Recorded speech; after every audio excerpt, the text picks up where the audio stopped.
Blake, what kind of nonsense would ensue if you worked with your dad? Nothing would get done, but man, there would be so much fun. Welcome to the Church Gear Podcast, where we pull the tech out of the booth and onto the stage to share the most outlandish stories and hidden wisdom from the tech trenches. And now, here are your hosts. I'm your host, Blake Hodges, a man who has the coolest dad to hang out with in the world. And I'm here with my co-host who would definitely want to challenge for that Best Dad in the World award, Toby Walters. I'm not going to challenge for it. My dad's a dork. You're not going to put your dad in contention? You love how my dad, he listens to the podcast every week and then he texts you and I. It's the only affirmation a Walters man ever gives me. Yes, so. I don't give you any affirmation. You're too much of a knucklehead, which is what my dad usually would say to me. All right, well, great. So today we're doing the hard conversation with the tech and the worship pastor. Yep. So when I started as a tech at age 13, do you know who my worship pastor was? As dear old dad. Dear old dad. So this started when I was very young. My dad, even before I was born. So it was the year before I was born. Your dad was there before you were born? He was. Okay. Imagine that. Year before I was born, my dad recorded a record, like an actual LP record. And he recorded it at the recording studio owned by my wife's uncle. Okay. And then fast forward 30 years, and I essentially, now Uncle Ron, who owned the recording studio that my dad did the record at, he didn't die, but he retired, and I inherited the equipment that my dad used to record his record before I was even born. Wow. So instead of getting your dad's genes, you got his records. That's right. And so growing up, he would travel to churches and he would do concerts, usually on Sunday nights at churches. And he would, it would be a 4-channel powered mixer, 2 Ross speakers. It's not the Ross video company. It was a totally different Ross company. A knockoff Ross? And he would have a cassette deck. And so he'd put in the cassette of the background music and he would sing along to it. And then he would have these special moments where we would, every concert, he would bring the family up. So he would sounds like a 90s afternoon 80s, television baby. Special. Even better. Yeah. So he'd bring the family up. So my 2 older siblings, my brother's 8 years older than me, and my sister's 5 years older, and then there was me. So it was he and my mom, and then the 3 kids.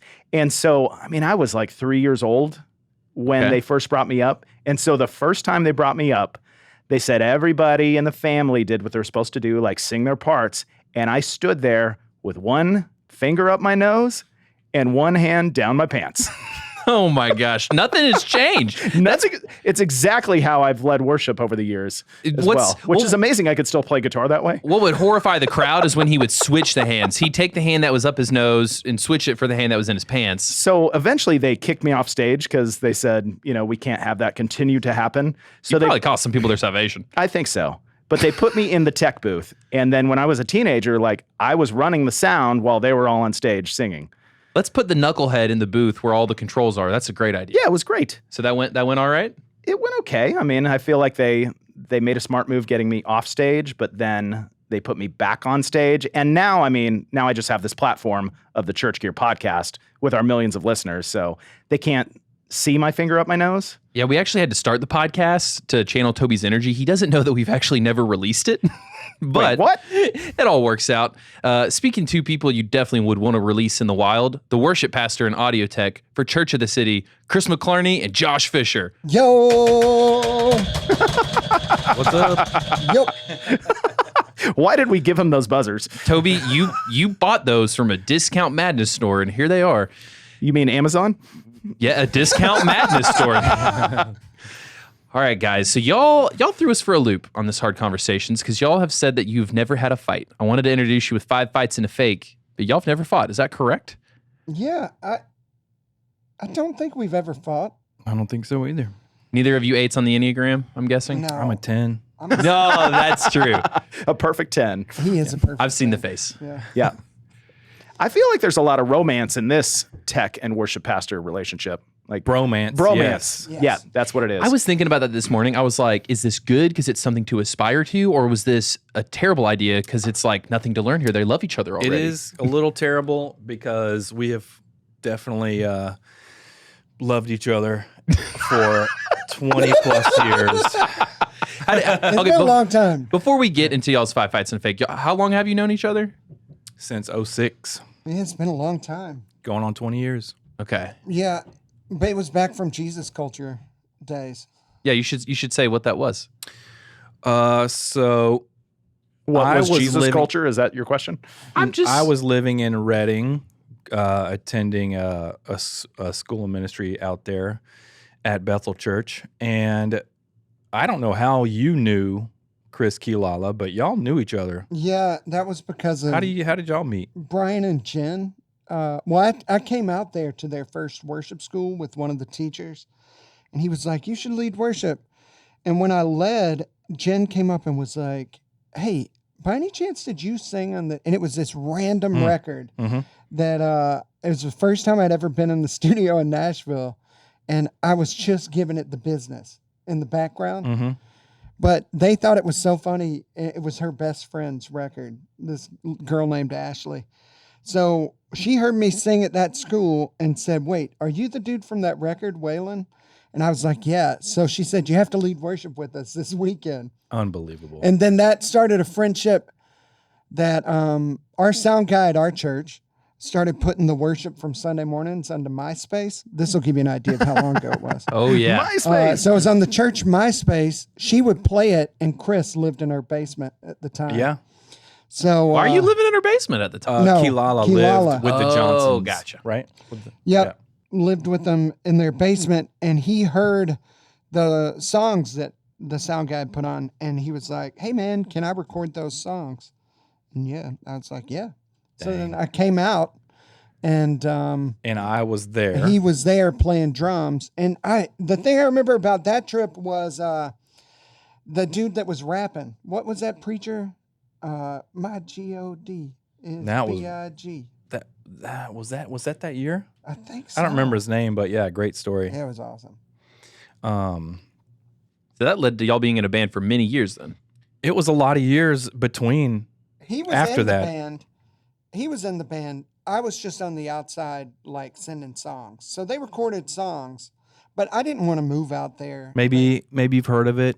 It's this one tiny tune called "Your Love Never Fails." I don't. Wait, know. you wrote that? Yeah. Dude, that's like my middle school like anthem when Heck we were yeah. in church. Wait, probably not the same one though. I didn't write "The One Thing Remains." I wrote the other one. Yeah. There's two? He's talking about Never it. fails, never gives up. Yeah, see, that's Yeah, that's the other one. other That's one one. thing remains. Now I'm confused, but Yeah. that's nothing new here. nothing can separate. Yes, even yes. If I, Yeah, your that one too. love never fails. Oh yeah. Yes. Yeah, that was the one I wrote. But then I got "One Thing Remained." Man. Yeah. Crap. I probably should have waited for me to be starstruck at the end because now I'm gonna be a little nervous. That's cool.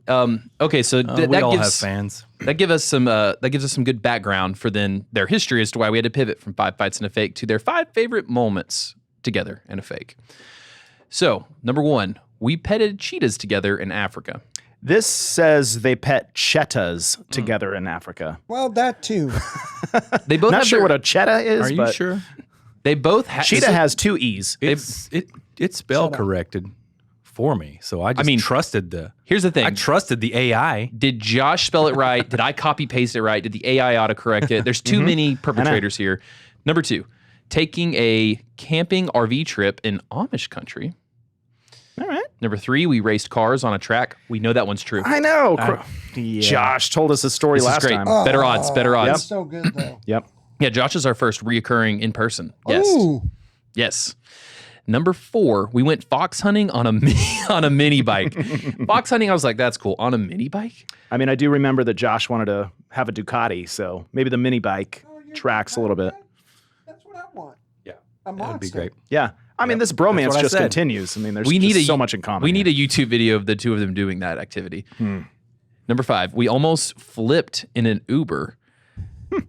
Did Uber make a new feature where you can drive the car once the car comes to you? Because I can see that Josh is behind the wheel. 6, we learned how to fly an airplane. These are good. These are scary because they're all like auto related, and so I think one of them has to be true. And I do remember Josh mentioning that he wanted to be a stunt car driver. So flipping an Uber does guy's track memory. a little bit. This guy's memory. Josh, See? he used to just remember everything about church gear until we had any systems, and it's still creepy how much he can remember. I mean, it's there was one time last week where he couldn't remember something. It scared me. Yeah. I was hoping just more people were like me and I could just kind of fly under the radar and Yeah. people would forget things. No. All your It's just mistakes me. are I just do live by that gone. same It's model. just me.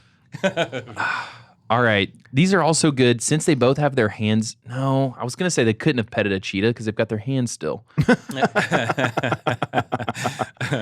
I'm going to say it's the airplane. There's no freaking way. If it is, that's an exaggeration. That's what I'm locking in for the lie.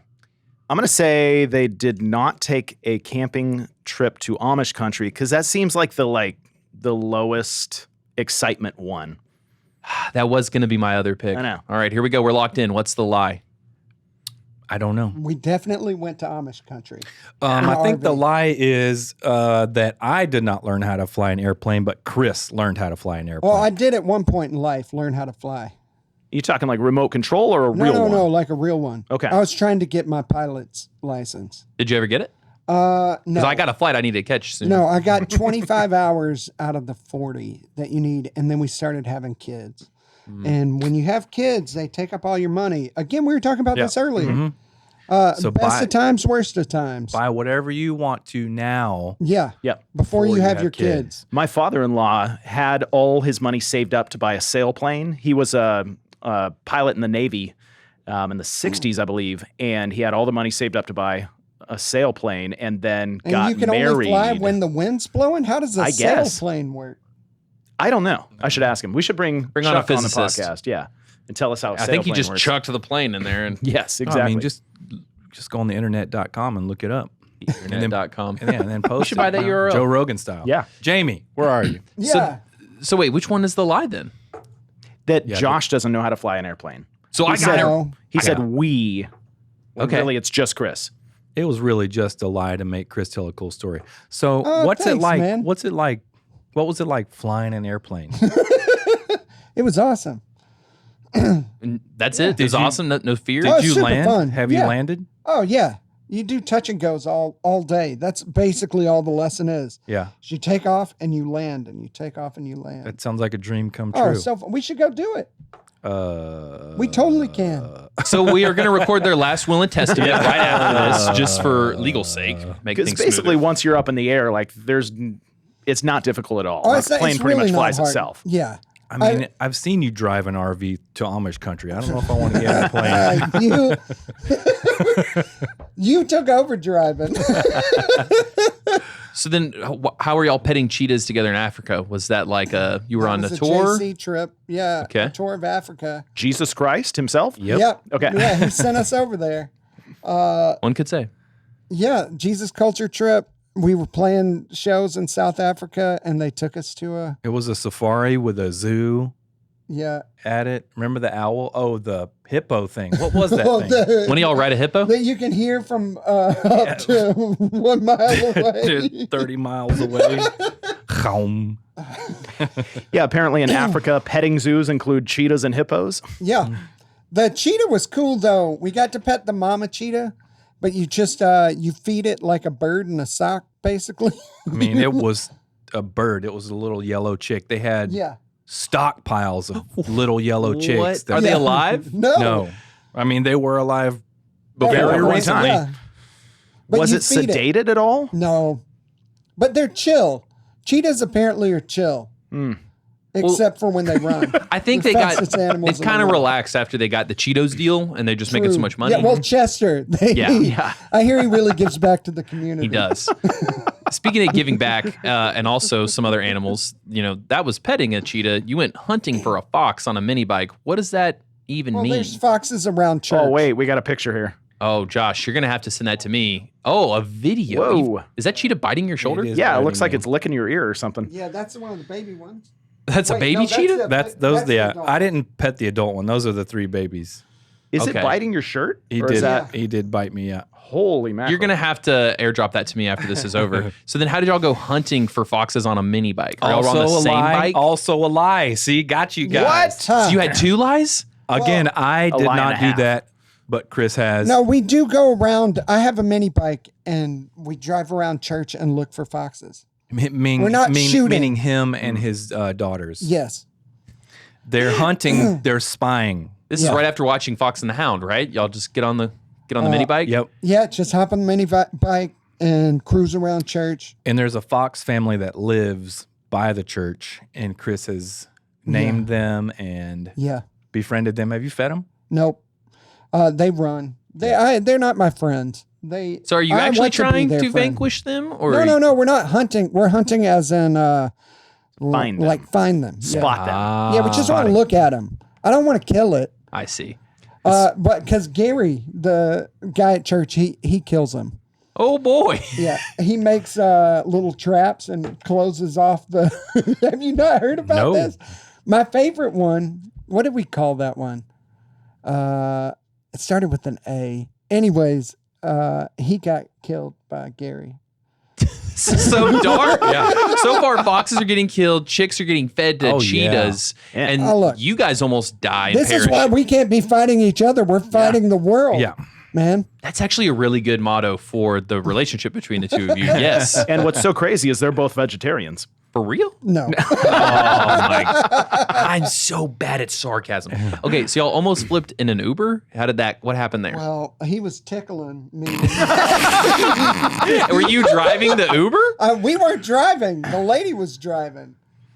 That's when I found out that Chris did not like to be touched. So Well, I don't mind it. I Maybe not by you. exploited that. Yes.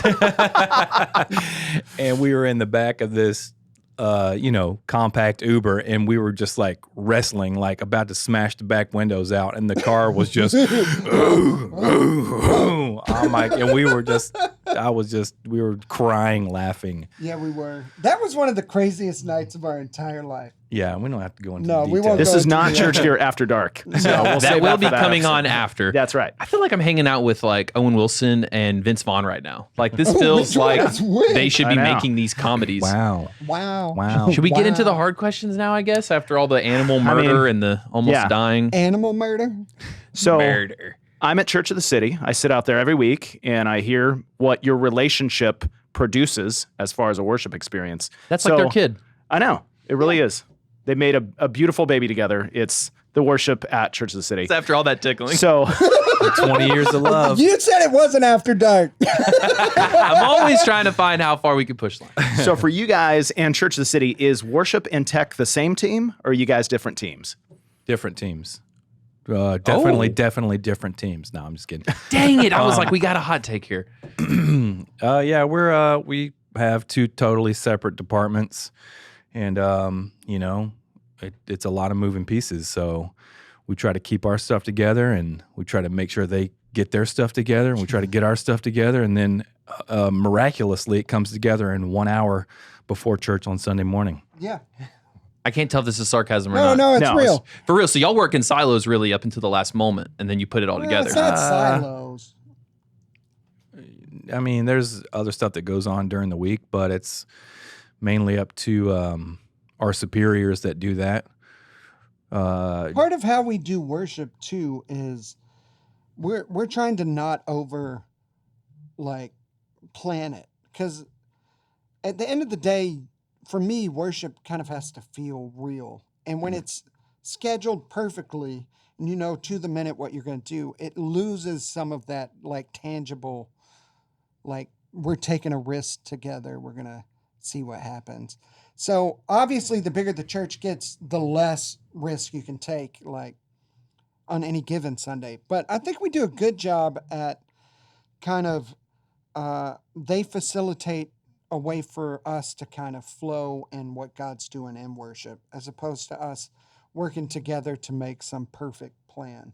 Okay, and how does the production department feel about free flow worship? That's where I was just trying to go in my mind about how do we plan and schedule and set up, how we, set up the consoles, set up the lyrics, set up all the stuff. I can't really compare those because I don't know how the like the majorly planned churches do it. I think that we might be kind of close, but I guess mainly the main thing that we do is we have a production. What's Sarah's role again? Production. Producer. The producer. She is like somehow. There's a lot of mind reading going on. So she's like inside of Chris's brain, and so when they jump to something that's off schedule or whatever, then she's like, name that tune in 3 seconds. She's like, I can name that tune in one note. And she does it. She relays it to everybody on comm. So we're just like there's constant chatter going on. And the lyrics operator has to find it, find where you've gone in the song. They have to type it in on the fly. They are pretty quick. They do. They type it in on the fly, and they load it in, and they hit go as soon as possible. So the worship, is often creative people. You're artists, and your brain works in that way. And as the more and more production people we've talked to, they're like Boy Scouts. They are so prepared for every scenario. And so, But the good thing about Josh and what's awesome about having him on that side of the soundboard is that he's been playing drums on the other side of the soundboard for forever. So I've never felt like there's a lot of sound guys that have never done it, and you kind of bump heads all the time. What did we say? That worship leaders like to be jerks to the sound guys, and most worship leaders like to be jerks to the sound guys, and most sound guys are just jerks. Just crotchety old jerks. But we don't have that issue, partly because I think Josh really understands what's going on, because even when he plays drums with me, which is, I still think of him more like a drummer than the sound guy. We're flowing together. So it's the same thing, just on the other side of the board. Yeah, just being prepared mentally of where could this go at any moment? Like, where could this go? There's a lot of options, but you can kind of narrow it down to, okay, this might go somewhere off the cuff, or it might not. And if it does, where is it going to go? One of these, let's just narrow it down to 2 or 3 things. So just being prepared and knowing that can happen, and just being ready for it. And is there anybody on the production team, and we don't need to say their name, but it frustrates them that the worship is unplanned and unscripted? Guy. I'm gonna be honest. That sounds like a hard job. Yeah, it really is the lyrics person. Yeah, but they're not even out in the crowd, so I'm always like, it's fine, man. Nobody knows it's even you. It's not like some churches where people can turn around, look the dude in the eyeballs, and say, "Hurry up!" Yeah, they're back in broadcast. Yeah, they're back in broadcast. Yeah, it's spelled "Your love never fails." Type it in. One thing remains. No. Josh is such a unique tech because, being on the other side of the stage, he's got that deep empathy and understanding. And then also, like, being a drummer, he's comfortable in the chaos. Yeah. So he's uniquely built for this moment. Okay, and I've lived in both worlds. I've been behind the board, and I've been on the stage. And I know when I'm on the stage, I get all the praise. And the finger in the nose. I get all the praise from the congregation. When I'm behind the board, I get all the critiques. Oh, yeah. So have you guys navigated that? Chris, have you ever tried to divert some of the praise back to your production crew? Well, of course, all the time. But also, I told him when people come up and complain about it being too loud, he just needs to be like, "Oh, I'm sorry." And do sign language. Just pretend that he's This was hard of Chris hearing. pretending. Josh has to pretend he's deaf. Yeah. Because I thought that'd be so freaking funny. That's the best joke I've ever heard. And every Sunday when he's walking back to the booth before service, I'll just yell at him like, 2 extra dB, dude. Turn Just it a few up. louder. I want it louder. Just a few louder. Yeah. The room reacts better when it's louder. Which I that agree. could be, we can talk for hours about that. Yeah. I think there's something about it being loud enough that people don't hear themselves singing more than just a little bit. They need to hear just a little, and then they'll sing loud. And if not, no one sings loud. It's a fine line, y'all. They like hold it back. Here, let me tell you the fine line. The fine line is loud enough to keep the old people from walking in and immediately walking out, then loud, or not loud, not too loud, then loud enough so that people want to sing and aren't afraid of their own voice, and then not so loud that there's infants, newborns all over the room. And it's just like the fine line right by the between- sound booth. It's just, when I see an infant, it's just like, oh my God, what am I going to do to this kid, you know? So it's all three of those. It's like, and loud enough to inspire people to want to sing. So it's like you're trying to inspire people and not hurt people and not scare people away, but you can't make everybody happy. Our very first podcast guest, his newborn baby sits right by the booth every week. Yeah, loving it. Yeah. Well, he was John Mayer's creative director, so I think he likes it loud. Yeah. So you're good on that.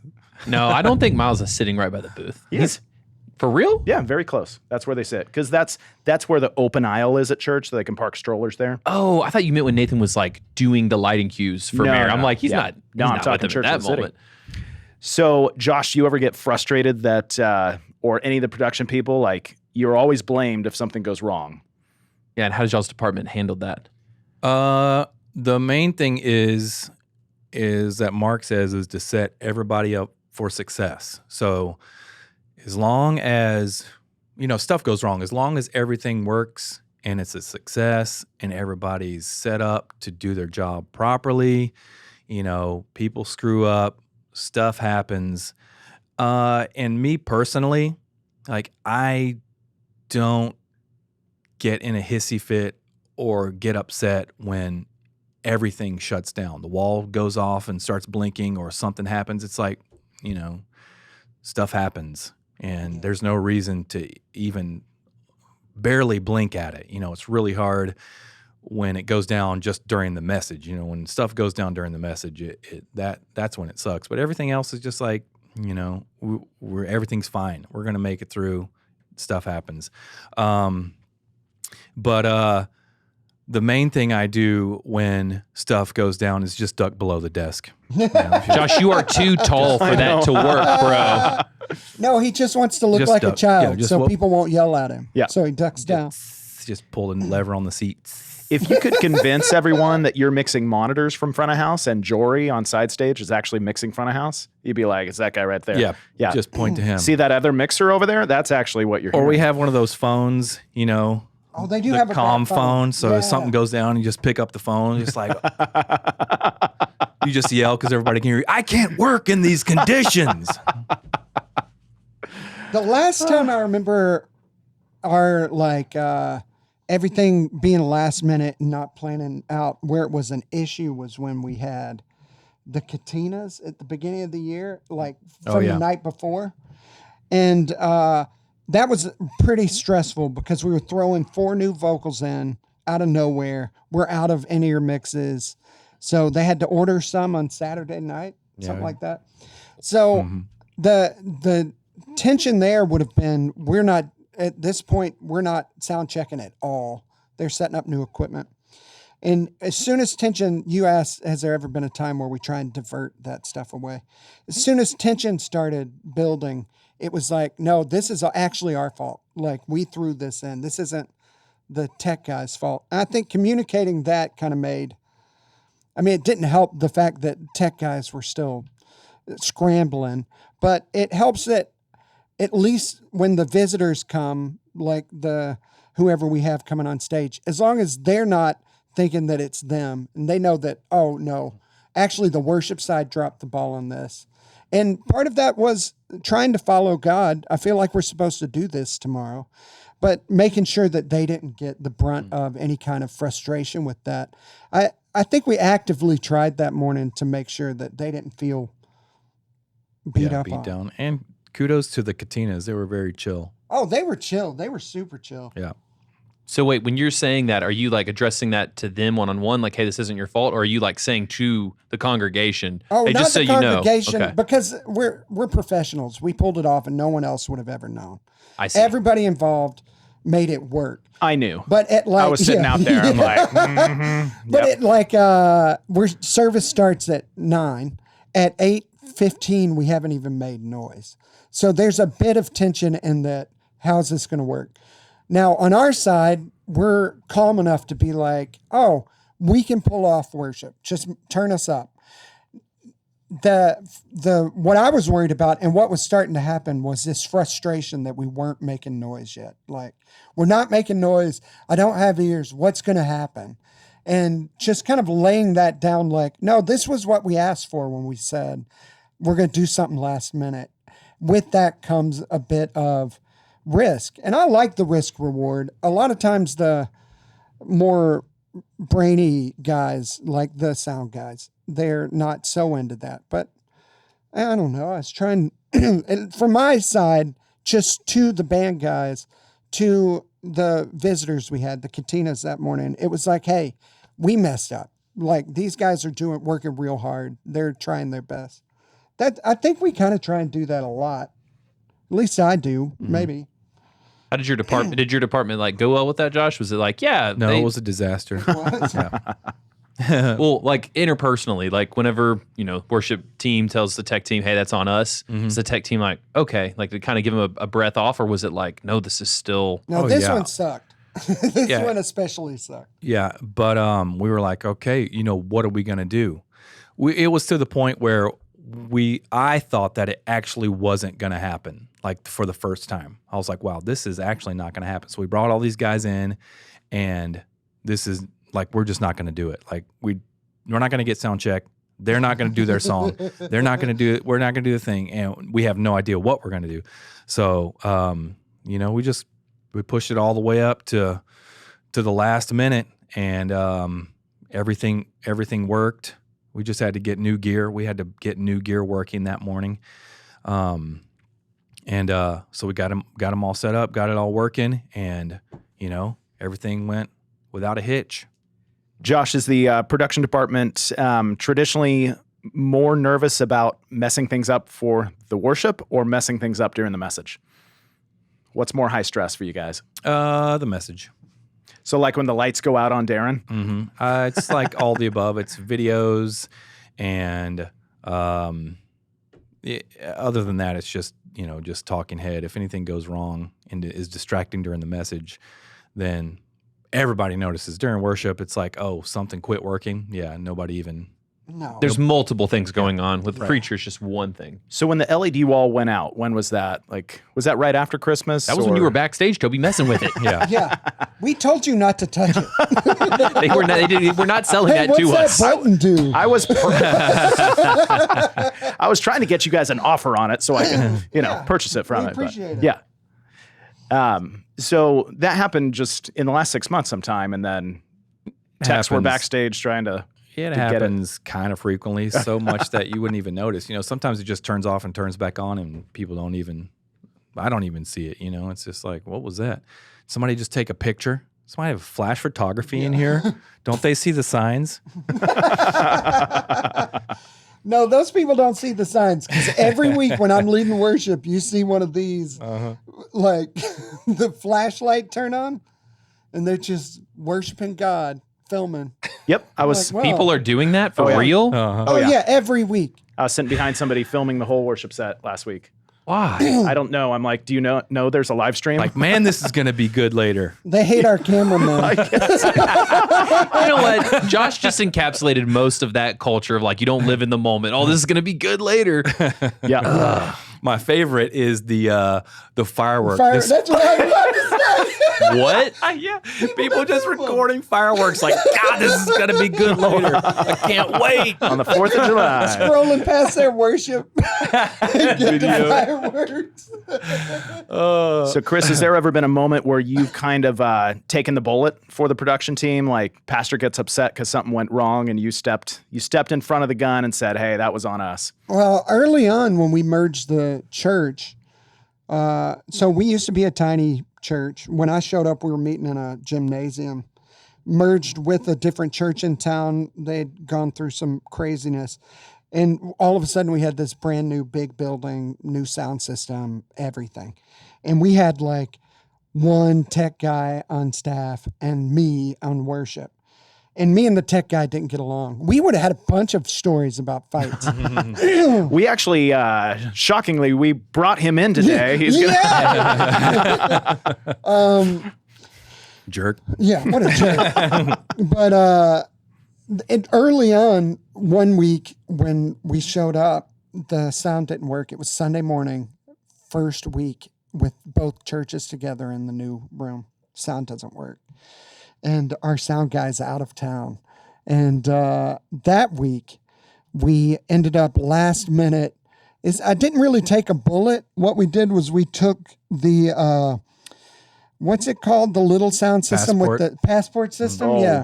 you used a passport in that sanctuary? We ran the whole system through a passport. Oh my gosh. The whole system. So from the soundboard, I plugged in like 8 XLRs together, ran it all the way from our board down the middle aisle at church, all the way to the stage, into a passport. And was it like 2,000 seats? This was Yeah. pre-balcony. So Yeah. And Blake, a passport system is a sound system you carry in one hand. Yeah. It's like a big suitcase. Wow. I was thinking he was using his passport to get out of the situation and flee the country. Yeah. Oh, Flee no. in the country. No, this thing is a suitcase-sized sound system. And so I didn't take a bullet for him, but we did solve the problem that day. And there's not a lot of times. I think everyone at our church is pretty sober about whose fault most of the stuff is. So they're not getting mad at Josh for stupid stuff I do. I mean, nobody gets mad at Josh. He's the best. When he's tall, I would not Yeah. fight Josh. I know. At least not for small money. Be a lot of money. As you guys know, I'm a lover, not a fighter. I mean, Right. we've already been through How that. did they know? Because we've talked about it. We have no fights. Yeah, your bromance. And we've is- had 20-year bromance. I mean, did you not already. see the video of the cheetah biting his shoulder and Josh is smiling? Yeah. So how did you guys build such trust with each other? I Cheetah. mean, obviously, Chris, you're saying there wasn't trust with this other guy. Oh, When the well, church the trust merged. with Josh was from the band stuff. It is a lot about trust, isn't it? Like, Yeah. you got to trust that everybody's going to be in the right place at the right time with their stuff together so that when you hit go, it goes. And so far, it's just been, it's held up. So far, it's held up. We'll see what goes on this Sunday, Yeah, though. exactly. We do have After this, we do have after Easter talking coming about up. Yeah, don't put us to the test. It's Easter. Yeah, this is 3 days before Easter I was service. shocked we were able to book them 3 days before Easter. I was That's what I like, these told guys him. are It was awesome. close. This is almost Good Thursday. Is what Yeah, it was close. Good Almost Thursday? Good Thursday. Isn't it Passover? Is that what Thursday? Oh, no, Monday, Thursday. It Is that has what a it is? name. Okay. Monday? I think Monday, Thursday. Spell that. MAUNDY. I'm going to look it up. Yeah. I'm going to internet.com. I think in order to build the trust, really the moral of the story is you need to pet a cheetah together in Yeah. Africa. And be in a band for 20 years. It is a little weird because of Chris and I's long history together, and then also even Jory and John Reddick have a history together of just hanging out outside of church. We just you just the friendships that are just happen naturally. You just don't get. It's like production and worship are supposed to be enemies for some reason, and we have cracked that case. Yeah. Well, I like when you say that too, like supposed to be for some reason. There is no reason. The reason is like Yeah. we're just humans and we're pitted against each other in the sense, and we're working together, and so there can be conflict. But would you guys basically attribute like trust as what makes y'all's working relationship so great? And like, is there any ways that you would advise other worship tech directors on how to get that trust? Because I've seen other pals on both sides of the booth when Yeah. they didn't have that, and then when they did, and the way that certain friends talk, it sounds like their whole lives have changed when that relationship's locked in. It's a lot of trust, and I think the other side is serving. Yeah, Like I was gonna say grace. For each And other. grace. It's both patience, grace, but serving I think is the main one.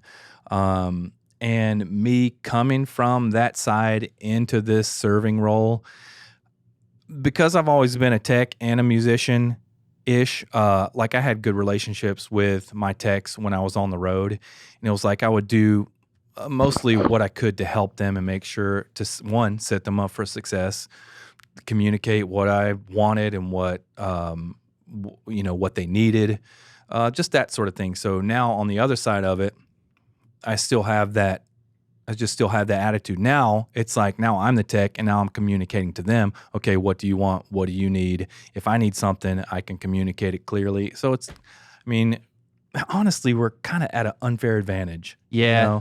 So I've heard horror stories though just the other day, I had lunch with Mr. D. Corey Edwards, and he was doing some consulting and for worship production relationships. Or maybe it wasn't relationships. Maybe it was just something wasn't right in the way it sounded. And he went in and it turned out being the relationship. It's like, oh, it has nothing to do with any of this. It's just a relationship.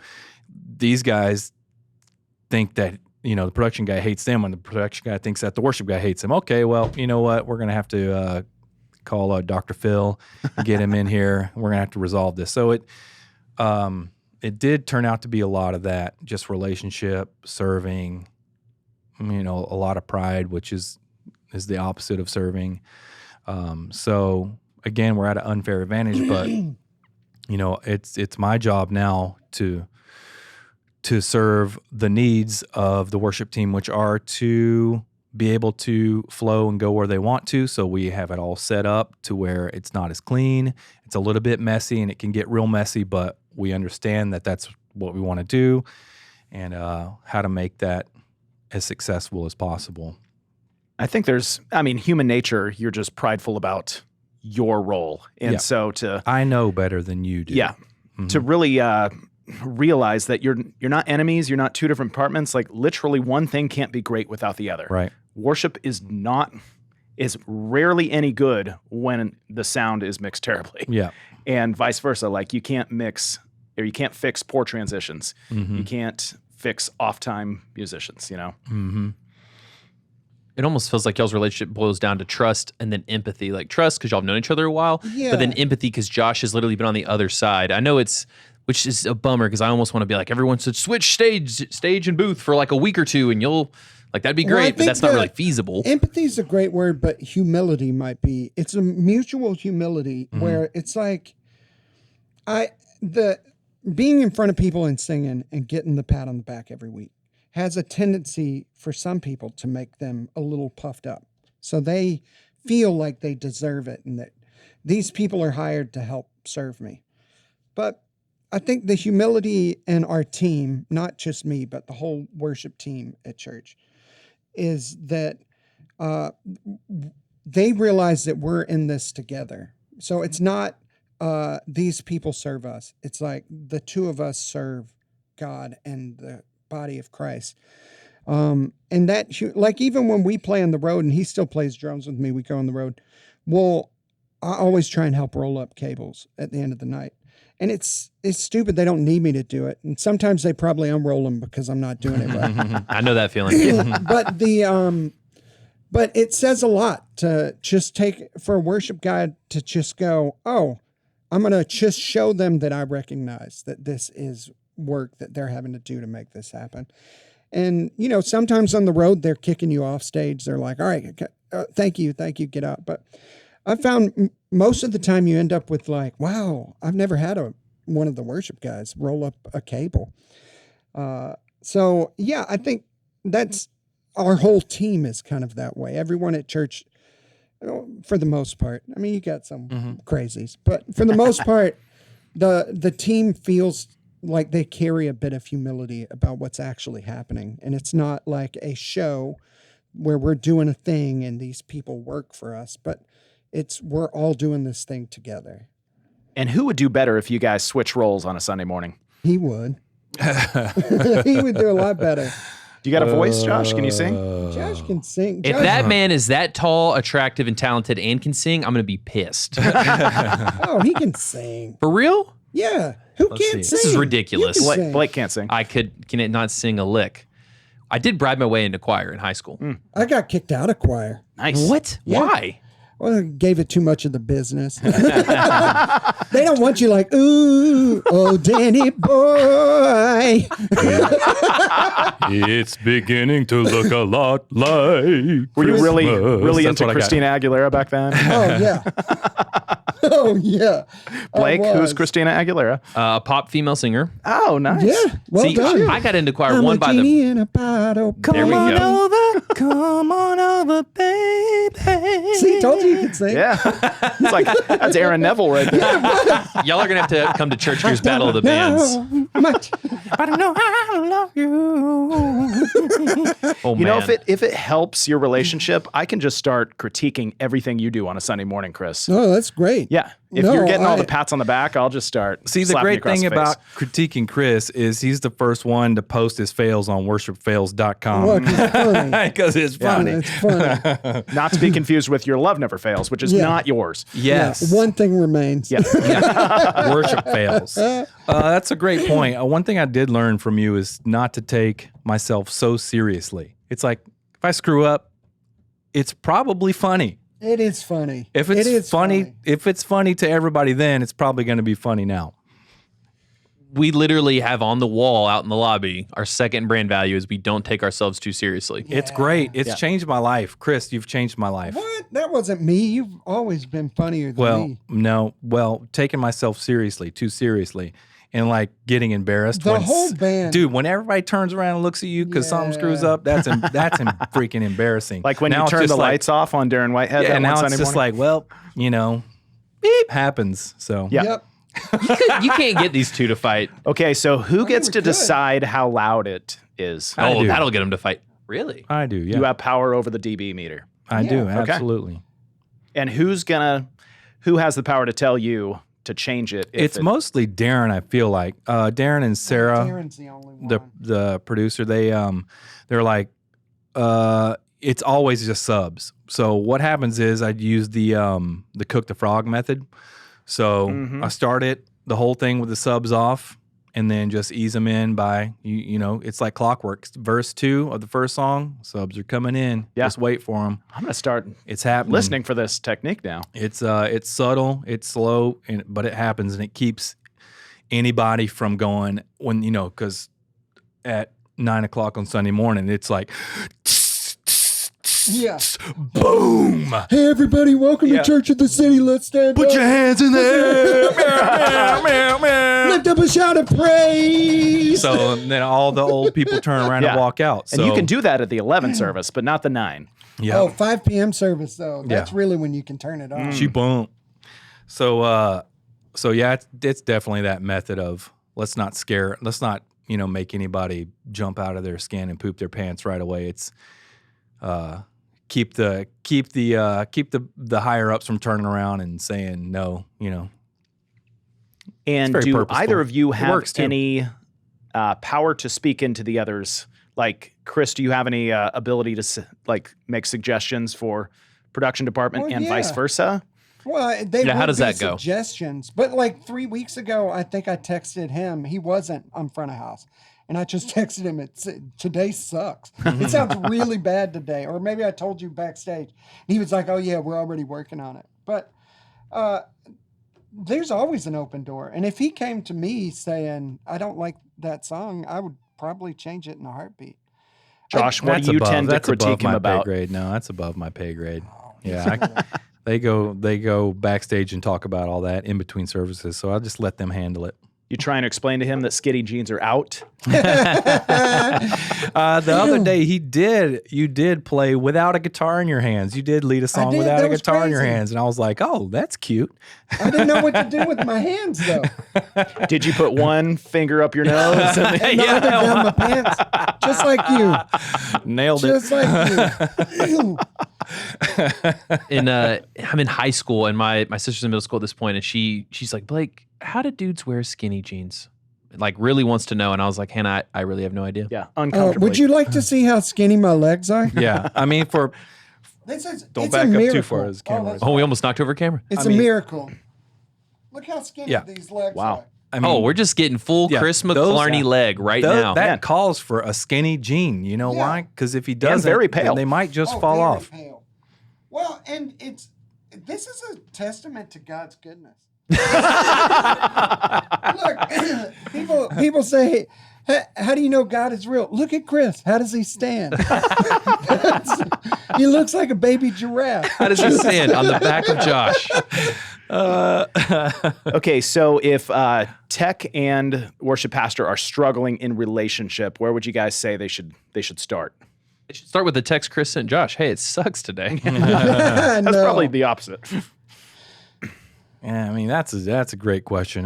Hang out is what I would say. Yeah. Just go Great out start, to eat. man. Like go out to eat after church, and don't talk business. Just get to know each other as friends. The quicker you can become friends, the quicker, like, you're not fighting as much as you are friending. Mhm. Hey, Fighting and friends. best buddies. Oh, we do have some secret handshakes. We should show them. Here we go.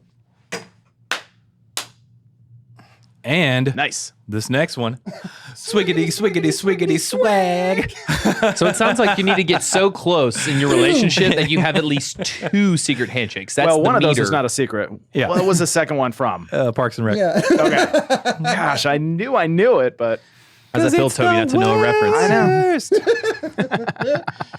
Yeah, I think that's the marker. Once you've got secret handshakes, you know you've had enough after church But conversations. genuinely, like, you're nicer to your friends than to employees that work at your business, that you work same business, like your fellow workers. You're not as nice to as your friends. So I'd say number one, just start getting out and having fun. Blake, you can attest to that, butthead. Yeah, I do greet Toby every day and I go, hello, fellow worker. Hello, fellow worker. I mean, it's another side of that too. Is I mean, a lot of these production guys are just volunteer guys Yeah. who just want to come in and they have some knowledge and don't know how to use a lot of the gear, don't know how to mix, maybe just volunteering. And then at the same side, on the other side, a lot of these worship guys don't know how to play their instrument, don't know how to hold a tune, or just barely know the 4 chords on guitar. And so everybody's just trying to make it through. And so if everybody is trying their hardest, then if they're all on the same page saying, we're just doing the best we can, let's be on the same team, as opposed to, the worship team is really bad and I can't make it sound good because they're bad. And then they're saying the production guy's really bad and we sound bad because he's not good at his job. I mean, it's just, it's room for disaster, Well, and it's not quite fair for us to even speak into this because we have the best players in the world. I know. On any given Sunday. We have it's gonna work every week for us. And I know it doesn't work for every church every week. Like sometimes the worship sucks and sometimes the sound sucks. But when both of them suck all the time, could you it's imagine bad. that scenario? Yeah, no. I mean, it's like win wins. We all win. I think to Josh's point, though, that like when something's going wrong, if both people are just pointing fingers at each other, they're Yeah. too busy pointing fingers than they are finding solutions. That's, I think, is what I took away from having that conversation with Corey, who, again, was doing counseling for consulting for that. It's like both of them were pointing fingers at each other, and they just had to figure out how to resolve that, and I don't know how they did it, but it was definitely through hanging out and going to lunch and dinner and having conversations and just airing out your feelings, really, is what it boils down to. And I think it takes a certain comfort level in relationship to be like, I don't know who the problem is. Could be me, could be you. We'll figure it out together. Like, Are we that all takes singing Taylor Swift in our head right now? No. Oh man, I am now. Well, we know Josh from last episode singing Miley Cyrus. Oh yeah, Oh, That's Yeah, his man. his top. guilty Loves pleasure. Miley. Yeah. I mean, same. All right, so we like to land the plane of our of our episodes with the tech takeaway, just like Chris used to land those planes. So give us a wow. Yeah. Well done. what? I thought I stumbled over that, so I was like, No, it was terrible. Shoot. That's sarcasm, Blake. No, that was, Yeah. you should work for the local news. Cuss. Oh, cuss. More sarcasm, Blake. Yeah, I'm so bad at it. I don't know if No, it's true I or liked not. it. I liked it. More sarcasm. News people don't make good money, Tobes. All right. Okay, so to now get to that tech takeaway though, so land the plane for us. What's something that you guys would advise between a worship and a tech team, or worship leader and a tech director, on how to make their relationship better and go well and not be pointing fingers, but finding solutions in friendship with Yeah. Chris and Josh? I love that. I love Chris's point about becoming friends outside of Sunday morning. Number 2 would be humble Sit and down. serve. I mean, serving the other side and knowing what they need, I think, in going low is really the main key. Chris, what about you? One takeaway is if you're listening to this and you're one of the worship guys, just honor your production team by serving them because they're serving us every week. So come up with little ways to serve them. And I think people would be surprised how little you have to do to make that connection. Gift cards go over very well. Yes.